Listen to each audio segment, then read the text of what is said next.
Hello students, आज हम शुरू करेंगे chapter number 2 acid, basis and salts. तो एसिड, बेसिस एंड सोल्ट्स एक तरह से कंपाउंड्स होते हैं। अब कंपाउंड्स हैं वो दो टाइप के होते हैं। दो टाइप के कौन कौन से कंपाउंड्स होते हैं? एक तो होते हैं ऑर्गेनिक कंपाउंड्स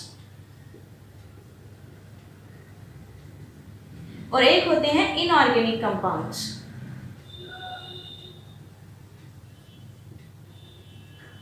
ऑर्गेनिक कंपाउंड्स हम उनको मानते हैं बेसिकली जो कि लिविंग ऑर्गेनिज्म से मिलते हैं। जो हमें लिविंग ऑर्गेनिज्म से मिलते हैं उन्हें हम बोलते हैं ऑर्गेनिक कंपाउंड्स।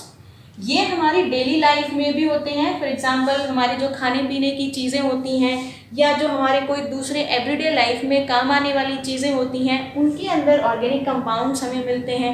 इनऑर्गेनिक कंपाउंड्स भी मिलते हैं। इनऑर्गेनिक कंपाउंड्स कौन से होते हैं? जो कि मिनरल या रॉक से जो भी चीज़ें मिलती हैं, मतलब जो कि नॉन लिविंग ऑर्गेनिज्म से या नॉन लिविंग थिंग से जो कंपाउंड्स हमें मिलते हैं उनको हम इनऑर्गेनिक कंपाउंड्स बोलते हैं। इसके एग्जांपल जैसे कि जो हमारा फूड स्टफ है, जो फूड स्टफ है वो सारे क्या हैं? ऑर्गेनिक कंपाउंड्स में आते हैं। इनऑर्गेनिक कंपाउंड्स में क्या आएगा? जैसे कि वॉशिंग सोडा हो गया यानी कि डिटर्जेंट, ऐसे ही बेकिंग सोडा हो जाता है, मतलब बहुत सारे केमिकल्स। इन्हीं केमिकल्स या इन्हीं कंपाउंड्स को क्लासिफाई करा गया था अर्लीस्ट स्टेजेस पे on the basis of their test. On the basis of their test जब हम इनको क्लासिफाई करते हैं on their basis of test, so यहाँ पे हमें तीन टाइप के कंपाउंड्स मिलते हैं। तीन टाइप के कौन से होते हैं? Acids, basis and salts. Acids का जो टेस्ट होता है वो सोर होता है, सोर इन टेस्ट। बेसिस जो होते हैं वो बिटर होते हैं इन टेस्ट, ठीक है। सोल्ट्स हैं जो कॉमन सोल्ट, हमारे घर में जो सॉल्ट यूज होता है उसका टेस्ट कैसा होता है? सॉल्टी, तो इसको हम सॉल्टी बोलते हैं टेस्ट को। तो जो एसिड्स हैं ये हमारे जो खाने की चीज़ें होती हैं उसमें कौन से खाने की चीज़ में जो मिलती हैं? सोर इन टेस्ट। अब जैसे कर्ड है वो कैसी होती है? सोर इन टेस्ट होती है। लेमन जूस वो भी क्या होता है? सोर इन टेस्ट होता है। तो ये हमारी क्या है? सोर इन टेस्ट एसिड्स हैं जो कि हमारे फूड स्टफ में प्रेजेंट होते हैं जिन्हें हम खाते हैं। बेसिस है bitter in taste. Bitter in taste क्या क्या चीज़ें होती हैं? कुकुम्बर होता है, खीरा है ना, बिटर गार्ड होता है, ठीक है। इस तरीके से जो खाने की चीज़ें कड़वी लगती हैं टेस्ट में उनमें क्या होते हैं? बेसिस होते हैं। सोल्ट्स कौन से होंगे? जो सॉल्टी होते हैं, जैसे कि चिप्स हो गए हमारे, या फिर जो नमक है, जो कॉमन सोल्ट है यानी कि जो NaCl कॉमन सोल्ट जो घर पे यूज़ करते हैं हम, वो क्या है? हमारा एक टाइप से सोल्ट होता है। नेक्स्ट इज, अब जो ये एसिड है, बेस है, सोल्ट्स हैं, इनके बीच में डिस्टिंग्विश कैसे करें? कैसे हमें पता लगेगा कि जो गिवन कंपाउंड है या गिवन सॉल्यूशन है वो हमारा एसिड है, बेस है या सॉल्ट है ना। तो सोल्ट तो दोनों का मिक्सचर है, वो हम लास्ट में पढ़ेंगे। पहले हम डिस्टिंग्विश करेंगे between the acids and bases. अब जो खाने की चीज़ें हैं नॉर्मली जो हमारे घरों में होती हैं उनका तो हमें टेस्ट से जैसे पता लग गया कि भाई अगर कोई चीज़ सॉर है इन टेस्ट तो वो एसिड है, बिटर है इन टेस्ट तो क्या है? वो बेस होती है। लेकिन अगर हमें केमिस्ट्री लैब में जाना पड़े, वहाँ पे कोई सॉल्यूशन हम लोगों को दिया जाए, तो हाउ वी विल डिस्टिंग्विश कि this solution is an acid और this solution is of a base? तो उस चीज़ को बताने के लिए हमारे पास क्या है? इंडिकेटर्स होते हैं। क्या होते हैं? इंडिकेटर्स होते हैं। इंडिकेटर्स जैसे कि नाम ही कह रहा है कि इंडिकेट। इंडिकेट का मतलब जो ये बताएंगे वो सब्सटेंसेस जो हमें ये बताएगा कि the given solution is an acid और a base. That substances are known as indicators, which indicate the acidic or basic nature of the solution. That are known as the indicators. अब जो indicators हैं वो भी कई types के होते हैं। जैसे कुछ हमें ऐसे बताएंगे कि भी कलर चेंज अगर हो रहा है तो क्या है वो? एसिड का कलर कैसा होगा या बेस कैसे कलर में चेंज करेगा। कई ऐसे होते हैं जो स्मेल से बताते हैं कि स्मेल चेंज हुई है तो क्या है, नहीं हुई तो क्या है। कुछ ऐसे होते हैं जो कि सिंथेटिक होते हैं। मतलब अगर हम इस टाइप से करेंगे तो indicators are of three types. Indicators are of three types. Three type कौन कौन से हो जाएंगे? फर्स्ट है नेचुरल इंडिकेटर्स,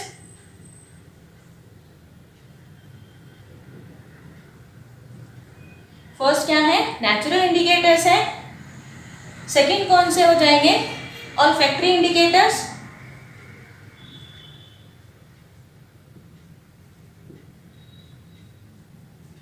थर्ड हो जाएंगे सिंथेटिक।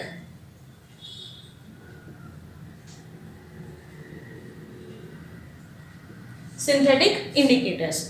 ठीक है, तो नेचुरल इंडिकेटर्स कौन से होंगे, जो नेचर से हमें मिलते हैं। जो नेचुरल इंडिकेटर्स हैं वो नेचर से हमें मिलेंगे। फॉर एग्जांपल ये भी हमारे पास कई टाइप के हो सकते हैं। फॉर एग्जांपल लिटमस है, टर्मरिक है,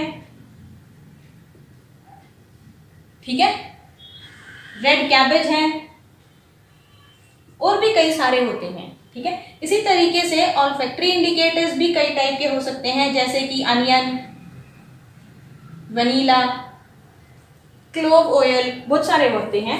synthetic indicators,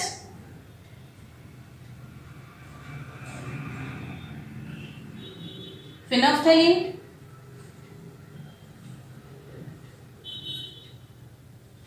methyl orange. First is litmus. Natural indicators कौन से हैं, जो हमें किन से मिलते हैं, नेचुरल रिसोर्सेज या नेचुरल सोर्सेज से जो हमें मिलते हैं। जैसे फर्स्ट इज लिटमस। जो लिटमस है वो हमें लिचन से मिलता है ओरिजिनली। इसका जो ओरिजिनल कलर होता है वो पर्पल होता है। ठीक है, इसका ओरिजिनल कलर कैसा होता है, पर्पल होता है। इसी तरीके से जो टर्मरिक है वो भी नेचुरल है। इसका कलर कैसा होता है, येलो होता है ओरिजिनल कलर। इसी तरीके से जो रेड कैबेज है वो भी पर्पल इन कलर होता है ओरिजिनली। जो लिटमस है, लिटमस के जो स्ट्रिप्स होती हैं वो दो कलर की हैं। कौन कौन सी हैं, एक तो है रेड कलर की स्ट्रिप और दूसरी है उसकी ब्लू कलर की। जब किसी एसिड का सॉल्यूशन या किसी भी बेस का यानी किसी गिवन सब्सटेंस का कोई भी सॉल्यूशन के अंदर इस स्ट्रिप को या लिटमस को हम चेक करवाते हैं उसके प्रेजेंस को, when we test that the given substance या given solution is an acid or a base, तो अगर कोई सॉल्यूशन टर्न कर देता है red litmus to blue, red litmus को किस में कन्वर्ट कर देता है, ब्लू में कन्वर्ट कर देता है, तो जो गिवन सॉल्यूशन है हमारा वो कैसा है, बेस है। ठीक है, और अगर कोई ब्लू लिटमस को रेड में कन्वर्ट कर देता है तो हमारा जो सॉल्यूशन है वो क्या है, एक एसिड है। ठीक है, तो जो एसिड्स होंगे they turns blue litmus to red and base will turn the red litmus to blue.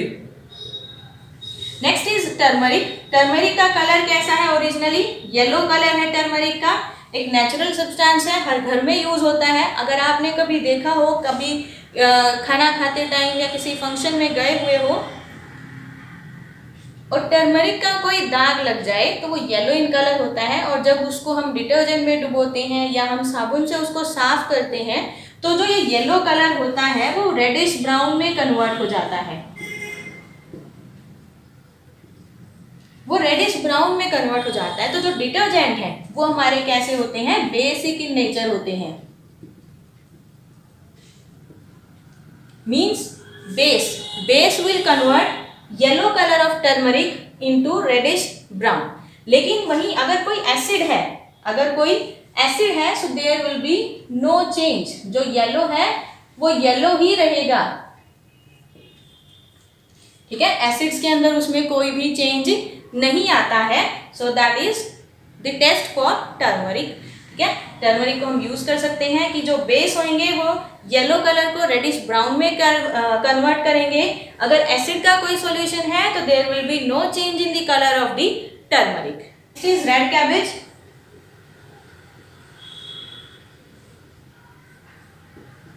Red cabbage का जो ओरिजिनल कलर था हमारा वो क्या है, पर्पल है। ठीक है, रेड कैबेज का जूस लेते हैं जो कि पर्पल इन कलर होता है। जब उसके अंदर किसी एसिड को मिलाया जाए टेस्ट करने के लिए तो जो पर्पल कलर होगा वो रेड कलर में, कब, जब उसके अंदर एसिड की प्रेजेंस होगी। और यही पर्पल कलर कन्वर्ट हो जाता है या चेंज होता है ग्रीन कलर में जब हम टेस्ट करेंगे किसी बेस को। The red cabbage originally is in purple color. We take the juice of the red cabbage to test the given solution is an acid or a base. If the purple color converts to the red color, it means it is an acid. If the solution convert the purple color to the green, then it is a base. Understand? Second type of indicators are olfactory indicators. Olfactory indicators means the meaning of olfactory is smell. ठीक है, smell. तो यहाँ पे we are taking two, that is one is onion and second is vanilla essence. ठीक है, first is onion. Onion का हम यहाँ पे क्या लेंगे, या तो अनियन का पेस्ट ले लेंगे या अनियन का जूस ले लेंगे. ठीक है, दो चीजों में हम अनियन को ले सकते हैं, पेस्ट फॉर्म में भी और जूस फॉर्म में भी. तो जो अनियन की जो स्मेल है, अगर स्मेल किसी सॉल्यूशन को मिक्स करने से वैनिश हो जाती है, if smell vanishes means the solution हमारा क्या है, बेस है. इफ द स्मेल कंटिन्यूज, जो स्मेल है वो नहीं गई, कंटिन्यू करती है, मींस हमें सेम स्मेल अभी भी आए जा रही है, it means the given solution is an acid. Next is vanilla. तो वनीला की आइसक्रीम भी खाई होगी, वनीला का केक भी खाया होगा, तो you know the smell of vanilla. Same thing is here. If the smell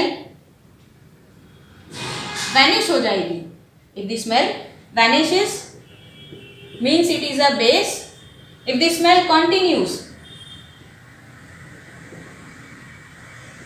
it is an acid solution. Third type of indicators are synthetic indicators. Synthetic का मीनिंग क्या होता है, जो कि मैन मेड है, जिनको लैब में तैयार किया गया है, that are synthetic. One is phenolphthalein, methyl orange. So when we take this phenolphthalein, originally it is colorless. Originally colorless होता है. If this, अगर हमने इसमें कोई solution mix किया है, अगर वो फिर भी colorless ही है, कोई color में change नहीं आया है, again it is colorless, means the solution is acidic. The solution is acidic. अगर उसका कलर चेंज हो गया to the pink, colour change हुआ पिंक में, it means the solution is basic in nature, the solution is a base. Next is methyl orange. जो नाम ही लिखा हुआ है, originally it is in orange colour. इसका जो ओरिजिनल कलर है वो कैसा है, हमारा ऑरेंज कलर है. इसमें भी हम ऐसे ही सॉल्यूशन को मिक्स करेंगे. अगर सॉल्यूशन का कलर चेंज होता है to the red, then it is acid. कौन सा कलर चेंज हुआ, रेड में. अगर कलर चेंज होता है येलो में, इट इज बेस. अंडरस्टैंड? हमने 3 टाइप के इंडिकेटर्स पढ़े हैं. First is natural indicators, olfactory indicators, and third is synthetic indicators. We make the table for indicators. Then the indicators were, ये जो 5 इंडिकेटर्स हैं ऊपर वाले, इनमें कलर चेंज होता है. नेक्स्ट जो ये 2 इंडिकेटर्स हैं, इनमें स्मेल चेंज होती है. तो फर्स्ट था लिटमस. ओरिजिनली उसका कलर क्या होता है, पर्पल. जब उसमें एसिड आएगा तो colour will change to the red. Base होगा तो colour will change to the blue. Turmeric, yellow in original, no change in acid, but reddish brown in base. Red cabbage, originally purple, in acidic red, in blue, in basic green. Next is phenolphthalein, colorless, originally colorless in acid but pink in base. Methyl orange originally acid में red, base में yellow. Olfactory means जिसमें smell के ऊपर असर पड़ेगा. First is onion, यहाँ पे जो smell है वो continue रहेगी, base में कोई भी smell नहीं आएगी. Vanilla में acids में smell continue करेगी, लेकिन बेस में कोई भी स्मेल नहीं आएगी. These were the indicators जो इंडिकेट करते हैं कि which given solution is an acid and which given solution is base. Basic characteristics.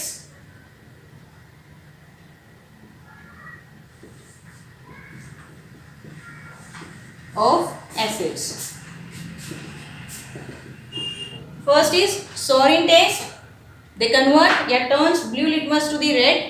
They conduct electricity when they are in solution form, and they give hydrogen ions in again aqueous foam या aqueous solution. Next are types of acids on the basis of occurrence.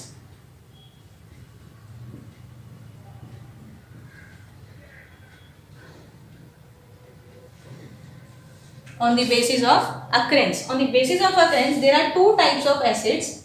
First is natural acid. Natural acid कौन सा होगा? जो कि natural substances में या natural compounds में present होगा ऑब्वियसली. फॉर एग्जांपल जो कर्ड हमने ली थी, कर्ड के अंदर कौन सा एसिड प्रेजेंट होता है?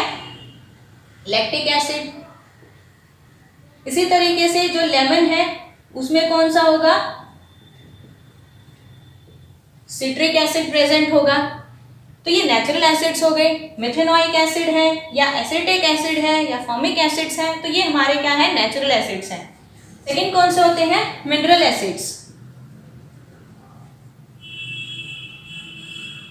जो कि लैब्स में बनाए जाते हैं, मैन मेड होते हैं या जो कि रॉक से या मिनरल से हमें मिलते हैं. फॉर एग्जांपल जैसे HCl है, हाइड्रोक्लोरिक एसिड, HNO3 है, nitric acid, etcetera etcetera. So there are the two types of acids on the basis of occurrence. First is natural acid that are curd में जो है, मतलब हमारे जो खाने पीने की चीज़ों में जो प्रेजेंट होते हैं वो हमारे कौन से होते हैं? नेचुरल एसिड्स होते हैं. सेकेंड है मिनरल एसिड, जो कि रॉक या मिनरल से हमें मिलते हैं. वो कौन से होते हैं? HCl है, HNO3 है, H2SO4 है. Chemical properties of acids.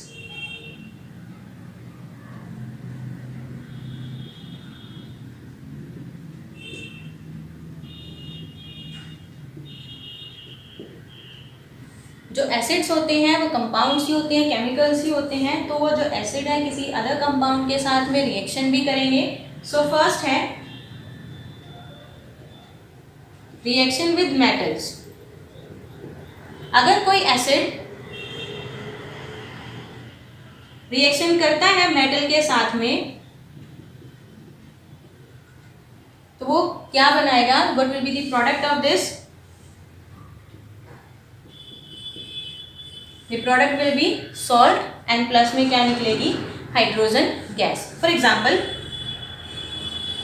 if zinc react with HCl hydrochloric acid, it gives zinc chloride plus H2 gas. हम और एग्जाम्पल ले सकते हैं, जैसे sodium react with H2SO4 sulfuric acid, it gives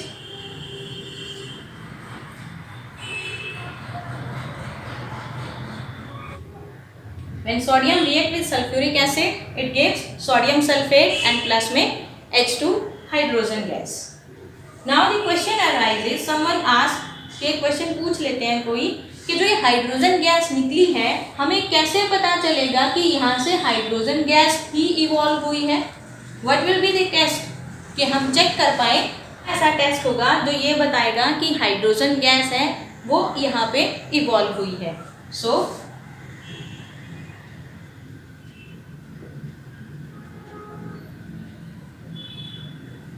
test for hydrogen gas presence. जहाँ पे भी हमने ये रिएक्शन कैरी आउट करवाई है, किसी भी ट्यूब में या बीकर में, जहाँ पे भी हमने इस रिएक्शन को कैरी आउट करवाया, वहाँ पे अगर हम कोई कैंडल लेके आएंगे जो कि जलती हुई कैंडल है, और उसको हम near the mouth of the beaker लेके आएंगे या near the mouth of the tube लेके आएंगे, तो एक पॉप साउंड होगी. अगर कोई पॉप साउंड वहाँ पे हो रही है, इट मीन्स वहाँ पे हाइड्रोजन गैस प्रेजेंट है. अगर वो पॉप साउंड नहीं हुई, it means there is no hydrogen gas. तो इस तरीके से हम टेस्ट कर सकते हैं कि यहाँ पे हाइड्रोजन गैस ही इवॉल्व हुई है या नहीं. Reaction with metal carbonates. Carbonates means जिनके पीछे क्या आता है? CO3 ग्रुप आता है, उसको हम क्या बोलते हैं? कार्बोनेट बोलते हैं. अगर कोई एसिड रिएक्ट करता है विद मेटल कार्बोनेट, तो हमें क्या मिलेगा again, salt plus carbon dioxide and plus water. For example HCl plus Na2CO3 gives NaCl plus CO2 and plus H2O. HCl is hydrochloric acid, sodium carbonate. When they will do reaction with each other, they will give sodium chloride जो कि एक salt है, plus carbon dioxide and water. We can take other examples also. For example,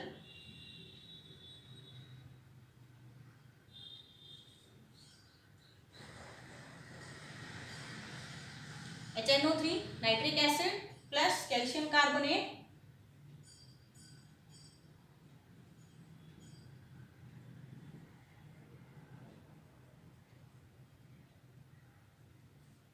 So it will form calcium nitrate plus carbon dioxide and plus water. So we can take other examples also which will show the reaction with metal carbonates. There the products are salt and carbon dioxide and water.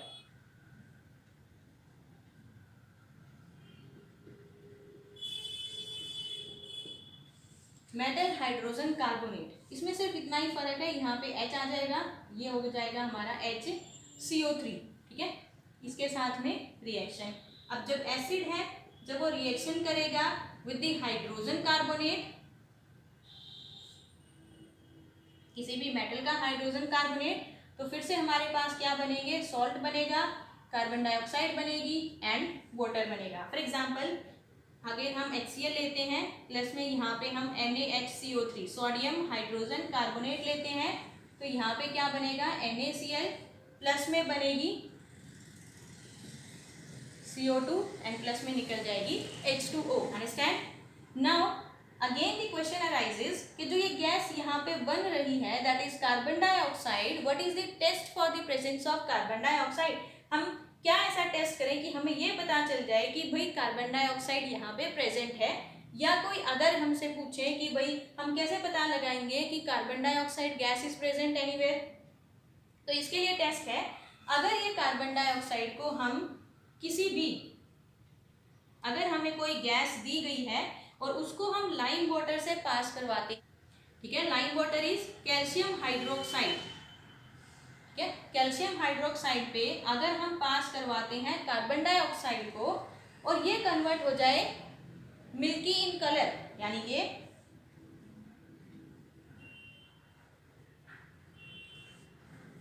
जो lime water है, this is lime water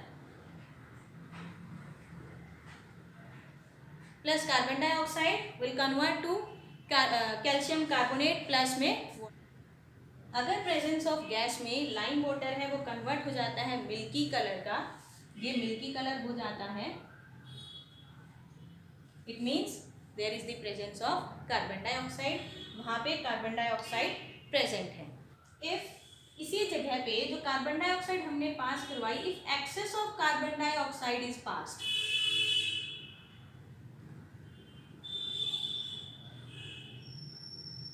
if excess of carbon dioxide is pass, तब क्या होगा कि अगर हमने बहुत सारे कार्बन डाइऑक्साइड को पास करवा दिया है इसी लाइम वाटर से, then what will be the new product form.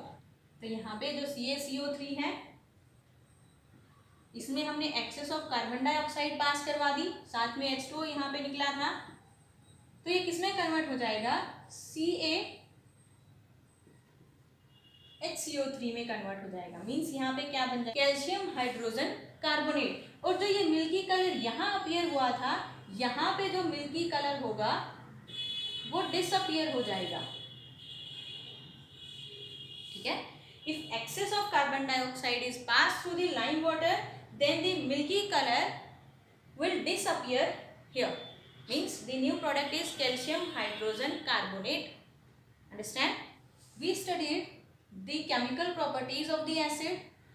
तो हमने यहाँ पे क्या देखा कि हर टाइप की केमिकल प्रॉपर्टी में क्या निकल रही थी, साथ में H2 निकल रही थी, है ना. मतलब जिस भी हमने किसी भी एसिड की, जैसे अगर हमने HCl की रिएक्शन करी या H2SO4 की रिएक्शन करी या HNO3 की रिएक्शन करी या हम कोई और एसिड की रिएक्शन करेंगे, फॉस्फोरिक एसिड हो जाएगा, बहुत सारे ऐसे एसिड्स हैं, उनकी अगर हम रिएक्शन करेंगे तो यहाँ पे कॉमन क्या चीज आ रही है? So the common thing in the acid is hydrogen gas. Hydrogen gas यहाँ पे इवॉल्व होती है। और अगर हम किसी एसिड को डिसोशिएट करें इन वाटर तो हमें क्या मिलता है? H पॉजिटिव आयन मिलता है, प्लस में यहाँ से क्लोराइड का आयन निकलता है। We can write this hydronium ion also. If we mix HCl, means if you take HCl in aqueous solution, then we will get H3O negative ion, means hydronium ion भी हमें यहाँ से मिलता है। तो कॉमन थिंग क्या है? अगर हम H2SO4 को डिसोशिएट करेंगे तब भी हमें क्या मिलेगा? H पॉजिटिव आयन मिलेगा। HNO3 को करेंगे तब भी हमें H पॉजिटिव आयन यहाँ से मिलेगा। So what is the common thing in the acid? That is hydrogen ion. The common thing in the acid is the hydrogen ion या फिर hydronium ion. So question arises why या what is the reason for the acidic behaviour of acids?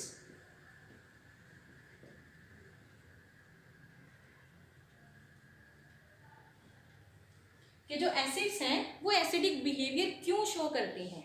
तो answer is this one कि the aqueous solution of an acid dissociate in the hydronium ion. ये जो hydronium ion है, कि जब कोई भी acid in the presence of water dissociate होता है into the hydronium ion, then it show the acidic behaviour.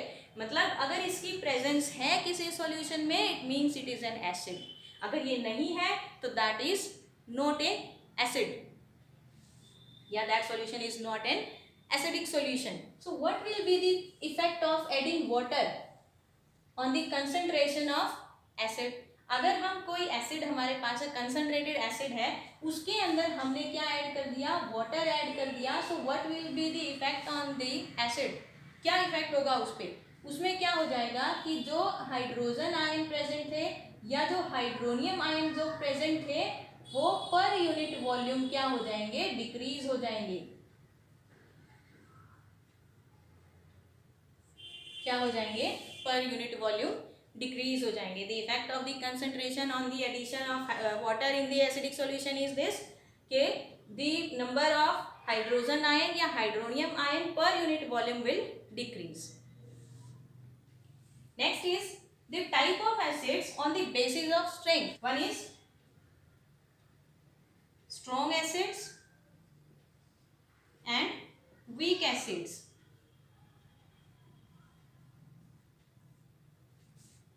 Strong acids means अगर कोई एसिड, जब हम लैब में जाते हैं और कोई एसिड है जो कंसंट्रेटेड है, जैसे HCl है, HNO3 है, अगर ये कभी भी किसी भी चीज़ पे गिर जाते हैं तो क्या होएगा? वहाँ से उस चीज़ को जला देते हैं। Means that are very dangerous, उनको हमें टच नहीं करना चाहिए। तो उन एसिड्स को हम क्या बोलते हैं?